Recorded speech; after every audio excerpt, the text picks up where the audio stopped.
খালেদা জিয়ার থিওরিতে ধীরে ধীরে ক্ষমতার দিকে যাবে জামাত। গত 12 ফেব্রুয়ারি অনুষ্ঠিত ত্রয়োদশ জাতীয় সংসদ নির্বাচনের সমস্ত রহস্য ফাঁস করে দিচ্ছে নাসিরুদ্দিন পাটোয়ারী, নাহিদ ইসলামরা। সামাজিক যোগাযোগ মাধ্যমের আলোচনার কেন্দ্রবিন্দুতে উঠে এসেছে জাইমা রহমানের একটি ড্যান্স ভিডিও। ওই তারেক রহমানের মেয়ের একটা ভিডিও বের হয়েছে, সেই ভিডিও দিয়ে তারপরে এক জায়গায় দেখলাম লিখেছে যে দেশ ছাড়ার সময় বিমানবন্দরে ইমিগ্রেশন পুলিশের কাছে আটক হলেন আইন উপদেষ্টা আসিফ নজরুল। সকালে একটি ফ্লাইটে যাওয়ার জন্য বিমানবন্দরে যান তিনি।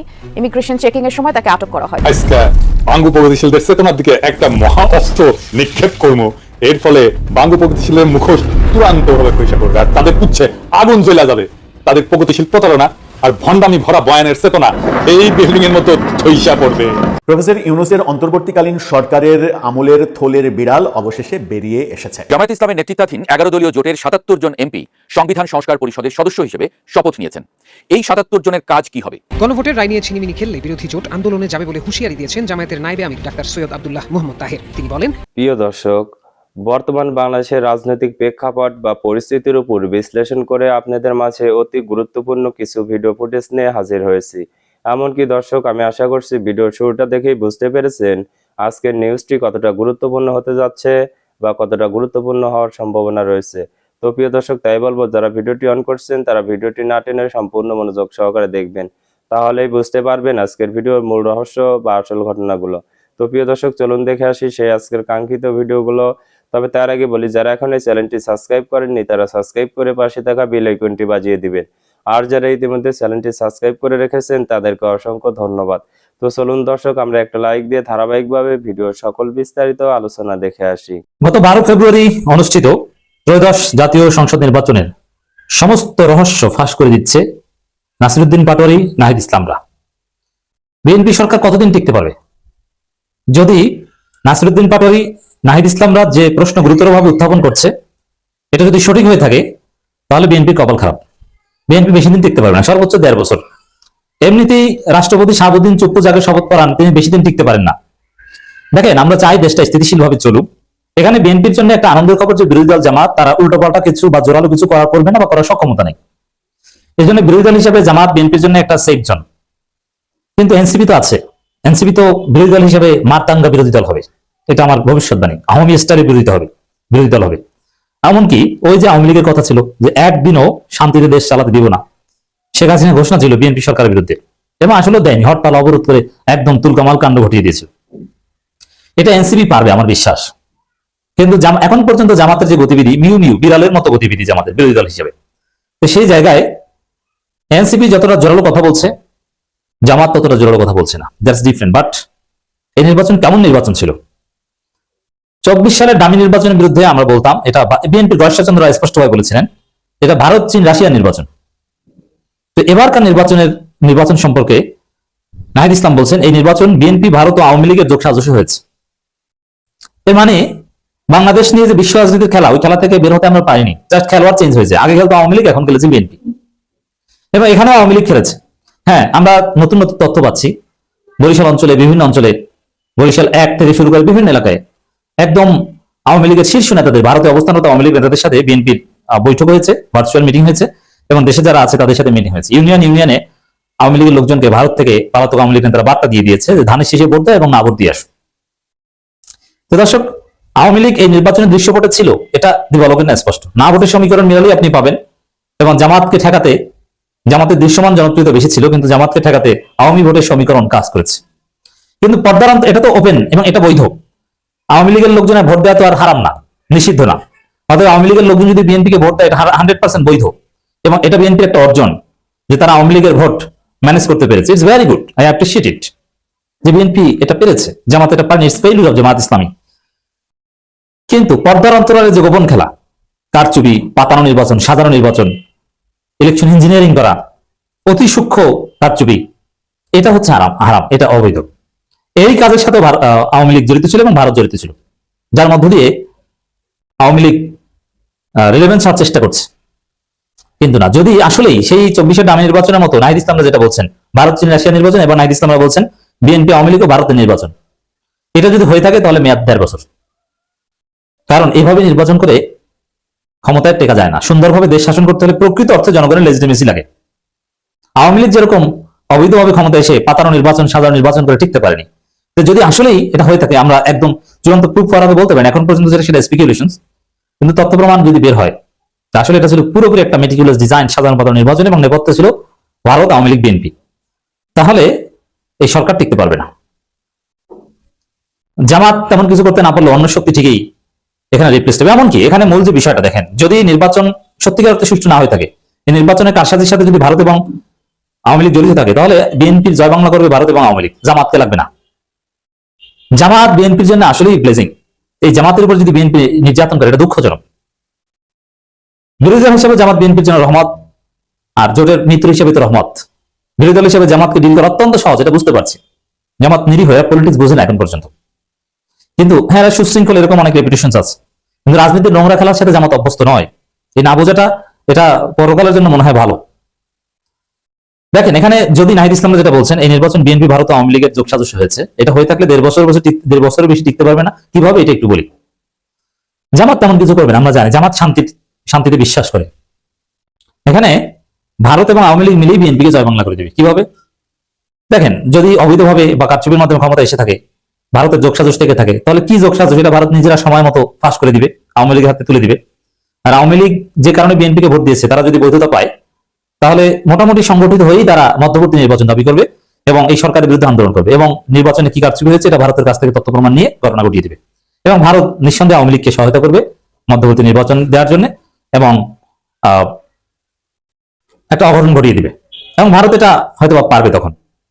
আর বিএনপিকে বিপদে ফেলা ভারতের জন্য সহজ, কারণ ভারত বিএনপির হাত ধরেছে, হাতটা ছেড়ে দিলেই হলো, সময় মতো তারা হাতটা ছেড়ে দিবে।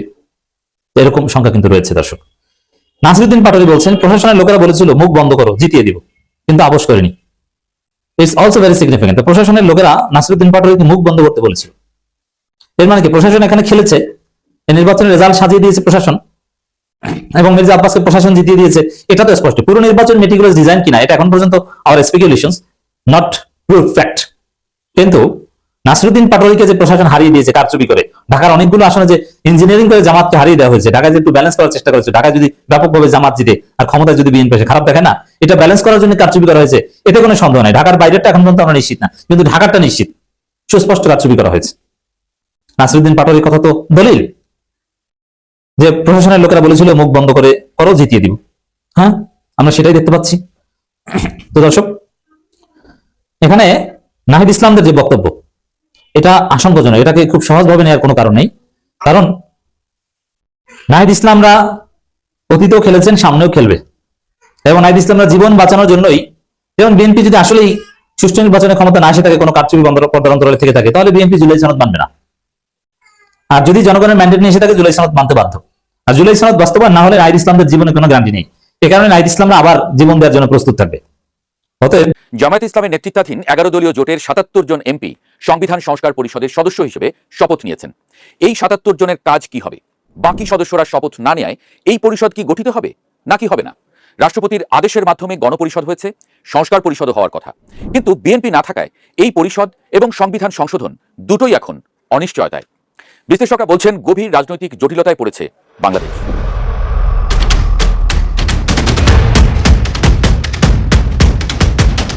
বিএনপি জোটের 212 জন এবং স্বতন্ত্র 7 জন এমপি সংবিধান সংস্কার পরিষদের সদস্য হিসেবে শপথ নেননি, অথচ জামায়াত জোটের 77 জন এবং ইসলামী আন্দোলনের একজন সহ মোট 78 জন এমপি দ্বিতীয় শপথটা নিয়ে নিয়েছেন। 2/3 বেশি সদস্য শপথ না নেয় সংবিধান সংস্কার পরিষদ এখনো অপূর্ণ হয়ে আছে। গণভোটে হ্যাঁ জয়ী হওয়ায় জুলাই সনদ বাস্তবায়ন আদেশ অনুযায়ী এমপিদের সমন্বয়ে সংবিধান সংস্কার পরিষদ গঠিত হওয়ার কথা। গণভোটে হ্যাঁ জয়ী হয়েছে, এখন সংবিধান সম্পর্কিত প্রস্তাবগুলোর বাস্তবায়ন করার কথা সংবিধান সংস্কার পরিষদের, কিন্তু বিএনপি এই পরিষদে যুক্ত হয়নি। এর ফলে সংবিধান সংস্কার বাস্তবায়নের প্রক্রিয়াটি ঝুলে গেল আদতে। বিএনপির স্থায়ী কমিটির সদস্য স্বরাষ্ট্রমন্ত্রী সালাউদ্দিন আহমদ বলেছেন, জুলাই সনদে বিএনপি যেভাবে স্বাক্ষর করেছে সেভাবে অক্ষরে অক্ষরে পালন করা হবে। 1.5 বছর ধরে দীর্ঘ আলোচনার মাধ্যমে 84টি সংস্কার প্রস্তাব নিয়ে তৈরি হয় জুলাই সনদ। এর মধ্যে 48টি প্রস্তাব সংবিধান সম্পর্কিত, এগুলো বাস্তবায়নে গণভোট হয়েছে, তাতে হ্যাঁ জয়ী হয়েছে। প্রধানমন্ত্রীর ক্ষমতা কমানো, রাষ্ট্রপতির ক্ষমতা বাড়ানো, দ্বিকক্ষ বিশিষ্ট সংসদ, সাংবিধানিক প্রতিষ্ঠানের নিয়োগ সরাসরি সংবিধানে যুক্ত করার মতো বেশ কিছু গুরুত্বপূর্ণ সংস্কার প্রস্তাব আছে জুলাই সনদে। এর মধ্যে কিছু প্রস্তাবে নোট অফ ডিসেন্ট বা ভিন্ন মত দেয় বিএনপি। নির্বাচনী ইশতেহারেও বিএনপি জানায়, তারা জুলাই সনদে যেভাবে একমত হয়েছে সেভাবেই বাস্তবায়ন করবে। সংবিধান সংশোধন জাতীয় সংসদেই হতে পারে, কিন্তু এজন্য সংস্কার পরিষদ গঠন করার বিশেষ কারণ আছে। তা হলো সংবিধানের কিছু মৌলিক কাঠামো পরিবর্তন। সংবিধানের মৌলিক কাঠামো অপরিবর্তনীয়, কাজেই সেগুলো পরিবর্তন করা হলে ভবিষ্যতে আদালতে প্রশ্ন উঠতে পারে, চ্যালেঞ্জ হতে পারে। তাই গণভোট ও আলাদা পরিষদ গঠনের মাধ্যমে এগুলো যুক্ত করার কথা বলা হয়েছিল, কিন্তু বিএনপি এই পরিষদে যুক্ত না হয় এটা নিয়ে প্রশ্ন তৈরি হলো। বিশেষজ্ঞরা বলছেন এটি নিয়ে সামনে রাজনৈতিক সংকট তৈরি হতে পারে। অন্তর্বর্তী সরকার গঠিত নির্বাচন ব্যবস্থা সংস্কার কমিশনের প্রধান এবং জাতীয় ঐক্যমত্য কমিশনের সদস্য ডক্টর বদিউল আলম মজুমদার বলেছেন, বিএনপির প্রতিনিধিরা সংবিধান সংস্কার পরিষদের সদস্য হিসেবে শপথ না নেওয়ায় জটিলতার সৃষ্টি হলো। বিএনপি অবশ্য বলছে এই জটিলতার সৃষ্টি করেছে ডক্টর ইউনূস সরকার। তারা যে আদেশ জারি করেছে সেই আদেশ জারির এখতিয়ার রাষ্ট্রপতির নেই, কিন্তু কৌশলগত কারণে বিএনপি গণভোট মেনে নিয়েছে, কারণ গণভোট না হলে জাতীয় নির্বাচনই হচ্ছিল না। প্রশ্ন হলো, কৌশলগত কারণে হোক কিংবা অন্য যে কারণেই হোক, দেশের সংখ্যাগরিষ্ঠ ভোটার গণভোটে রায় দিয়েছে। গণভোটে দেশের মানুষ পরিষ্কারভাবেই বিএনপির নোট অফ ডিসেন্টের বিরুদ্ধে রায় দিয়েছে। কাজেই এখন যদি বিএনপি বলে তারা নোট অফ ডিসেন্ট অনুসারে কাজ করবে, তাহলে তা জনরায়ের বিরুদ্ধে অবস্থান নেওয়া। সরকার যদি নিজেকে জনরায়ের গণতান্ত্রিক সরকার দাবি করে, তাহলে গণভোটের জনরায়ও মেনে নেওয়ার কথা। এখানেই বিএনপি আরেকটি তত্ত্ব হাজির করেছে, তা হলো গণভোটের পদ্ধতিতে ভুল ছিল। 4টি প্রশ্নের একটি উত্তর থাকায় কেউ একটি প্রশ্নে একমত হলেও তাকে হ্যাঁ ভোট দিতে বাধ্য হতে হয়েছে। 4টি প্রশ্নের জন্য 4টি ভোট দেওয়ার সুযোগ থাকলে রায় হয়তো ভিন্ন হতো। বিএনপির দাবি যৌক্তিক, কিন্তু প্রশ্ন হলো যারা শপথ নিয়েছেন তাদের কি হবে? সিসি যদি শপথ পড়ানোর সাংবিধানিক অধিকার না থাকে, তাহলে সিসি তো সংবিধান লঙ্ঘনের মতো গুরুতর অপরাধ করে ফেললেন, কারণ তিনি অলরেডি শপথ পড়িয়ে ফেলেছেন। শুধু সিসি নয়, অন্য নির্বাচন কমিশনাররাও সেখানে উপস্থিত ছিলেন। অন্যদিকে সংবিধান লঙ্ঘন করলে সিসির পদ হারানোর কথা। বিএনপির কথা যদি সত্য হয়, তাহলে সিসি সংবিধান লঙ্ঘন করেছেন এবং তার শপথে থাকার অধিকার নেই। আবার বিএনপির কথা যদি সত্যি না হয়, তাহলে বিএনপিকেও শপথ নিতে হবে। অর্থাৎ ডক্টর বদিউল আলম মজুমদার যে রাজনৈতিক জটিলতার কথা বলেছেন তা একেবারে মিথ্যে নয়। জটিলতা শুধু সাংবিধানিক প্রশ্নে নয়, রাজনৈতিক অবস্থানেও আছে। জামায়াত, এনসিপি সহ বিরোধী দলের সাথে প্রথম দিনেই বিরোধ তৈরি হলো বিএনপির। প্রধানমন্ত্রী তারেক রহমানের শপথ অনুষ্ঠানেও জামায়াত, এনসিপি যোগ দেয়নি। ভবিষ্যতে তারেক রহমানের মসনদেও কাঁটা বিছিয়ে রাখবে তারা। প্রায় 1/3 আসন নিয়ে সংসদে শক্তিশালী বিরোধী দল জামায়াত জোট। সারা দেশে তাদের সাংগঠনিক শক্তিও অনেক মজবুত। একই সাথে দেশের সব বিশ্ববিদ্যালয়ের ছাত্র সংসদও তাদের নিয়ন্ত্রণে। লড়াইটা যদি সংসদে না হয়ে রাজপথে হয়, সেক্ষেত্রে রাজপথের লড়াইয়ে জামায়াত জোটের সাথে টিকে থাকা বিএনপির জন্য কঠিন হতে পারে। জটিলতার ডালপালায় আরেক সংকট, ডক্টর খলিলুর রহমান। 2025 সালে ডক্টর খলিলুর রহমানের সাথে সেনাপ্রধান জেনারেল ওয়াকারুজ্জামানের বিরোধ প্রকাশ্যে আসে। প্রধানত রাখাইন হিউম্যানিটেরিয়ান করিডোর প্রস্তাব নিয়ে উদ্ভূত পরিস্থিতিতে এই বিরোধ তৈরি হয়। তখন জাতীয় নিরাপত্তা উপদেষ্টা ও রোহিঙ্গা বিষয়ক বিশেষ দূত হিসেবে কাজ করা খলিলুর রহমান মিয়ানমারের রাখাইন রাজ্যে সাহায্য পৌঁছানোর জন্য বাংলাদেশের মাধ্যমে একটা হিউম্যানিটেরিয়ান করিডোর প্রস্তাব করেন। এপ্রিলের শেষে ডক্টর খলিলের এই প্রস্তাবের কয়েকদিন পর 21শে মে সেনা দরবারে জেনারেল ওয়াকারুজ্জামান বলেন, নো ব্লাডি করিডোর বিজনেস। তিনি আরো বলেন, এমন বড় সিদ্ধান্ত অনির্বাচিত অন্তর্বর্তীকালীন সরকার নিতে পারে না, শুধু নির্বাচিত সরকার সেটা নিতে পারে। পরিণতিতে খলিলুর রহমান পরে পিছু হটেন এবং বলেন যে কোনো করিডোর নিয়ে আলোচনা হয়নি বা হবে না। কিন্তু এই ঘটনা দুজনের মধ্যে গভীর অসন্তোষ তৈরি করে বলে গণমাধ্যমে প্রকাশিত হয়েছে। যদি রাজনৈতিক এবং সাংবিধানিক সংকট তৈরি হয়, তাহলে এই পুরনো বিতর্ক আবার উস্কে উঠতে পারে। অর্থাৎ সংকটটিকে যতটা সহজ বা কেবল রাজনৈতিক মনে করা হচ্ছিল, আসলে তা নয়, বরং এই সংকট বাংলাদেশ সরকারকেই অস্থিতিশীল করে তুলতে পারে। প্রধানমন্ত্রী তারেক রহমান মাত্র শপথ নিয়েছেন, তিনি দায়িত্ব গ্রহণের শুরুতেই যদি এ ধরনের চ্যালেঞ্জের মুখে পড়েন, তা জটিলতা আরও বাড়াবে। তবে আশার কথা, তারেক রহমান ঠান্ডা মাথার মানুষ, তিনি পরিস্থিতি সামাল দিয়ে দেশকে সঠিক পথে এগিয়ে নিয়ে যাবেন, এমনটাই আমাদের বিশ্বাস। প্রফেসর ইউনূসের অন্তর্বর্তীকালীন সরকারের আমলের থলের বিড়াল অবশেষে বেরিয়ে এসেছে। আমরা বারবার ইঙ্গিত দিয়েছি এবং প্রফেসর ইউনূসের সময়ে বিএনপির রাজনীতি নিয়ে অনেক সমালোচনা করেছি। বিএনপির নতজানু রাজনীতি, ছাড় দেওয়ার রাজনীতি, এই রাজনীতিগুলো নিয়ে আমরা সমালোচনা করেছি এবং আমরা বলেছি যে এই রাজনীতির ফলাফলে বিএনপিকে বড় ধরনের বিপদে পড়তে হতে পারে। সৌভাগ্য বিএনপির যে বিএনপি সেই বিপদ থেকে উতরে গেছে।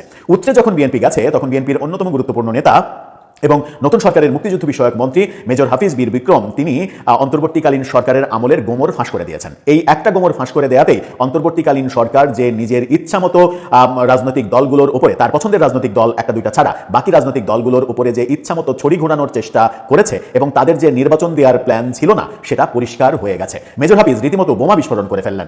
তার এই এক মন্তব্য প্রফেসর ইউনূসের সমস্ত রহস্য ফাঁস করে দিয়েছে এবং এখন একেবারে পরিষ্কারভাবেই বলা যায় যে প্রফেসর ইউনূস সরকারের একটা বড় মিশন ছিল নির্বাচনটা 1.5 বছরে তারা দেবেন না, যে কোনোভাবে নির্বাচন ডিলে করা এবং ডিলে করানোর জন্য একের পর এক বিভিন্নভাবে বিভিন্ন মেকানিজমের শর্ত আরোপ করেছে বিএনপির উপরে। এমনকি জুলাই সনদের যখন চূড়ান্ত কপি তৈরি করে সেই চূড়ান্ত কপিতেও মেটিকুলাস ডিজাইনে সেটা পরিবর্তন করে 180 দিনের সাংবিধানিক পরিষদের কথা লিখে দিয়েছে তারা, যেটা ঐকমত্য কমিশনে আলোচনায় হয়নি। সেই লিখে দেওয়ার মাধ্যমে সর্বশেষ চেষ্টা যেটা তারা করেছে সেটা হচ্ছে বিএনপি যেন বলে যে এটা আমরা মানি না, আমরা এটা মানব না, এবং মানি না মানব না বললেই সরকার একটা স্কোপ পেয়ে যাবে, আচ্ছা তাহলে নির্বাচন দরকার নেই। ব্যাপারগুলো বোধহয় সেদিকেই নেয়ার একটা প্রক্রিয়া ছিল। কি বললেন মেজর হাফিজ, চলুন একটু জেনে দেখি এই ভিডিওতে, জেনে একটু রহস্য উন্মোচনের চেষ্টা করি প্রফেসর ইউনূসের আমলের যে ইতিহাস সেরা সাফল্য, সেই সাফল্যের অন্তরালে কি লুকিয়েছিল। থাকবেন পলিটিক্স টিভির নিয়মিত আয়োজনে। দর্শক, বলছিলাম বিএনপি নেতা এবং মুক্তিযুদ্ধ মন্ত্রী, বীর মুক্তিযোদ্ধা বীর বিক্রম মেজর হাফিজ উদ্দিনের কথা। মেজর হাফিজ যে মন্তব্য করেছেন সেই মন্তব্য রীতিমতো বোমা ফাটানো মন্তব্য। কালের কণ্ঠের শিরোনামেই সেটা বলা আছে, শিরোনামটা দেখে নিন। সেখানে বলা হচ্ছে গণভোটে রাজি না হলে নির্বাচন দিত না, তাই রাজি হওয়া। মেজর হাফিজ একেবারে স্পষ্ট করে বলে দিয়েছেন তিনি, যদি বিএনপি গণভোটে রাজি না হতো তাহলে প্রফেসর ইউনূস নির্বাচনই দিত না, সে অনন্তকাল ক্ষমতায় থাকার চেষ্টা করতো, এরকম একটা প্ল্যান তাদের ছিল। এবং সেই প্ল্যানটা ফাঁস করে দিলেন মেজর হাফিজ। ফাঁস করে দিয়ে যেটা করলেন সেটা হচ্ছে প্রফেসর ইউনূস সরকারের যে সম্মানটুকু অবশিষ্ট ছিল সেটুকু শেষ হয়ে গেল। এখন কেন এই কথা বলছেন তিনি? এই কথা বলার কারণ সম্ভবত এটা যে গণভোট তো আমাদের সংবিধানে নেই, গণভোটের অপশন সংবিধানে নেই, সুতরাং গণভোটের যে আয়োজন সেটা সংবিধান বিরোধী আয়োজন, তাই বিএনপি চাইনি গণভোট হতে। কিন্তু সরকার চাপ সৃষ্টি করেছে, গণভোট করতে হবে, জুলাই সনদ বাস্তবায়ন করতে হবে, না হলে নির্বাচন হবে না। অর্থাৎ তাদের প্ল্যান অনুযায়ী ওই যে প্রফেসর আলী রিয়াজ প্রথমে এসেই বলেছিলেন 72-এর সংবিধান ছুঁড়ে ফেলতে হবে। বাংলাদেশের কিছু কুতুব এবং প্রবাসী বসে থাকা কিছু কুতুব প্রতিনিয়ত ন্যারেটিভ তৈরি করেছে যে 72-এর সংবিধান ছুঁড়ে ফেলতে হবে। প্রফেসর আলী রিয়াজ কিন্তু প্রথম উদ্যোগটা সেটাই নিয়েছিলেন যে সংবিধান নতুন করে লিখবেন, কিন্তু রাজনৈতিক দলগুলোর প্রতিবাদের মুখে সেটা আর পেরে ওঠেননি। সেটা যখন পেরে ওঠেননি তখন সংবিধানের মৌলিক কাঠামো তো তাকে চেঞ্জ করতেই হবে। মৌলিক কাঠামো চেঞ্জ না করলে তো তার মিশন সফল হবে না। সেই চেঞ্জের একটা বড় মিশন ছিল এই গণভোট, এবং সেই গণভোটটা সংবিধানকে পাত্তা দেওয়া হয়নি। রাষ্ট্রপতির আদেশ জারি করা হয়েছে, যে রাষ্ট্রপতির আদেশের ব্যাপারে সংবিধান থেকে পরিষ্কারভাবে বলা হচ্ছে যে সংবিধানের কোনো বিধান পরিবর্তন কিংবা সংবিধানে কোনো বিধান সংযোজন এই ব্যাপারে রাষ্ট্রপতি কোনো আদেশ দিতে পারেন না, অধ্যাদেশ জারি করতে পারেন না। রাষ্ট্রপতি সর্বোচ্চ যেটা করতে পারেন, জরুরি অবস্থা জারি করতে পারেন, জরুরি অবস্থার মাধ্যমে সংবিধান স্থগিত করে দিতে পারেন। তো যেমন মানে সেনাশাসিত সরকার আসলে সংবিধান স্থগিত করে দেওয়া হয়, সেরকম একটা ব্যাপার। এই যে সংবিধান বিরোধী ব্যাপার, সেটা বিএনপি তাহলে মেনে নিল কেন? মেজর হাফিজ সেই উত্তরটাই দিয়েছেন যে এটা যদি মানা না হতো তাহলে প্রফেসর ইউনূস নির্বাচনই দিত না। থলে বিড়ালটা বেরিয়ে গেল। আরও কি বলছেন তিনি, চলুন একটু জানি। গণভোটের কোনো আইনি ভিত্তি নেই, তিনি স্পষ্ট করে বলেছেন। এই প্রক্রিয়াটি ঢাকার একটি বিশেষ এলিট গোষ্ঠী সাধারণ জনগণের উপরে চাপিয়ে দিয়েছে। তিনি বলেন, প্রাথমিকভাবে বিএনপি এই গণভোটের বিষয়ে একমত ছিল না, কিন্তু দলটির কাছে প্রতীয়মান হয় যে বিএনপি রাজি না হলে দেশে নির্বাচনের পরিবেশ তৈরি হবে না বা নির্বাচনই হবে না। এই পরিস্থিতিতে অনেকটা বাধ্য হয়ে বিএনপি জুলাই সনদে স্বাক্ষর করেছে। জুলাই সনদে স্বাক্ষরও বিএনপিকে বাধ্য করা হয়েছে প্রফেসর ইউনূসের মেটিকুলাস ডিজাইনে। সম্প্রতি ভোলায় তিনি এই বক্তব্য দেন। মেজর হাফিজ সংবিধান সংশোধনের প্রক্রিয়ার সমালোচনা করে বলেন, সংবিধান সংশোধনের মতো গুরুত্বপূর্ণ কাজটি কেবল জনগণের ভোটে নির্বাচিত প্রতিনিধিরাই করতে পারেন। আমাদের দেশ এখনো এ ধরনের গণভোটের জন্য প্রস্তুত নয়, অর্থাৎ এই গণভোট এটা গ্রহণযোগ্য নয়। যে পদ্ধতিতে এই গণভোটের প্রচার চালানো হয়েছে, গণভোটের প্রচার হ্যাঁ ভোটের প্রচার চালানো হয়েছে, সেটাও নানাবিধ বিভ্রান্তি তৈরি করেছে। এবং গণভোটের ব্যালটে হ্যাঁ এর পাশে টিক চিহ্ন দেওয়া, না এর পাশে ক্রস চিহ্ন দেওয়া, এটাও ভোটের রেজাল্ট ম্যানিপুলেট করার যে একটা ওয়ে, সেটাও অনেকে সমালোচনা করে বলেছেন। মেজর হাফিজের আরেকটা মন্তব্য নিয়ে আরেকটা খবর দিচ্ছে এদিকে দৈনিক কালবেলা, সেই শিরোনামটা দেখে নিন। একেবারে স্পষ্ট বলেছেন যে এই গণভোটের কোনো আইনগত ভিত্তি নেই, এটা পুরোটাই সংবিধান বিরোধী, এবং বিএনপি এটা মেনে নিয়েছে শুধুমাত্র ভোটটা যেন হয় সেই জন্য, এবং বিএনপির সেই উদ্দেশ্য সফল হয়েছে। ভোট হয়েছে, 2/3 আসনে বিএনপি বিজয়ী হয়েছে। সংবিধান সংস্কার পরিষদ করেন, আর যে পরিষদই করেন বিএনপির এই 2/3 মানে যে সদস্য, তারা যদি রাজি না হয়, তারা যদি ভোট না দেয়, তাহলে আপনি সংবিধানের কোন ব্যাপারটা পরিবর্তন করবেন? আদতে যেটা হয়েছে, বিএনপির এই ভূমিধস বিজয়ে প্রফেসর ইউনূস এবং আলী রিয়াজের মেটিকুলাস ডিজাইনের যে স্বপ্ন, সেই স্বপ্ন ধূলিসাৎ হয়ে গেছে। তাতে করে যেটা হয়েছে সেটা হচ্ছে জুলাই সনদে অনেক ভালো ভালো পরিবর্তন ছিল, সেই ভালো ভালো পরিবর্তনগুলো এখন রাজনৈতিক জিদের বসে মুখ থুবড়ে পড়তে পারে। জুলাই সনদের সবকিছুই কিন্তু মানে সংবিধান বিরোধী না, কিংবা বিতর্কিত না, কিংবা অগ্রহণযোগ্য না, অনেক ভালো ভালো ব্যাপার রয়েছে। এই অনেক ভালো ভালো ব্যাপারগুলোও এখন সেগুলো মুখ থুবড়ে পড়ে কিনা, কিংবা এই যে জোর জবরদস্তি করা এবং সুকৌশলে মেটিকুলাস ডিজাইনে, যেমন 180 দিনের যে মানে সাংবিধানিক পরিষদের বার তৈরি করা, 270 দিনে অটোমেটিক সংবিধানে জুলাই সনদ প্রতিস্থাপিত হয়ে যাবে, এই ধরনের ফালতু উজবুক চিন্তা ভাবনা এখানে জোর করে চাপিয়ে দেওয়ার চেষ্টা, সেই মেটিকুলাস ডিজাইনটা আমার মনে হয় যে শেষ হয়ে গেছে, ভণ্ডুল হয়ে গেছে, এবং তাদের ভুলের জন্য পুরো জুলাই সনদটাই এখন হুমকির মুখে পড়ে গেল। দর্শক, আপনার মতামত এই ব্যাপারে জানিয়ে লিখতে পারেন আমাদের কমেন্ট বক্সে। প্রিয় দর্শক, আমি আশা করছি ভিডিওটি সম্পূর্ণ মনোযোগ সহকারে দেখেছেন। সেই সাথে ভিডিও সম্পর্কিত কোনো তথ্য বা মতামত থাকলে কমেন্ট বক্সে জানিয়ে যাবেন। আজকের মতন এখানে শেষ করছি। ফিরে আসছি আগামী দিনে নতুন একটি টপিক নিয়ে। সে পর্যন্ত সবাই ভালো থাকবেন। আল্লাহ হাফেজ।